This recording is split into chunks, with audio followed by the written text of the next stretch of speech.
చెడ్డ భావాలకు మంచి భావాలకు జరుగుతున్నది పోరు మనసా. యత్నాతిశయముచే చెడ్డ భావాలపై విజయము చేపట్టు మనసా. అభ్యాసవశమున అనురగమున నీవు అణగద్రొక్కుమువోయి మనసా.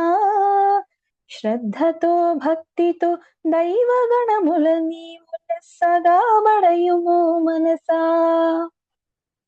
చూడండి మాస్టర్స్, ఎప్పుడు మనకి చెడ్డ భావాలకి మంచి భావాలకి ఎప్పుడు మనకి వైరం అనేది జరుగుతూనే ఉంటుంది. మనలో మనకే మంచి చెడుకి ఎప్పుడూ కూడా ఫైటింగ్ జరుగుతూనే ఉంటుంది. ఇది మంచి, ఇది చెడు. కాబట్టి మనము ఏ మార్గాన్ని ఎంచుకోవాలి అని మనలో మనకే ఎప్పుడూ కూడా ఫైటింగ్ జరుగుతూ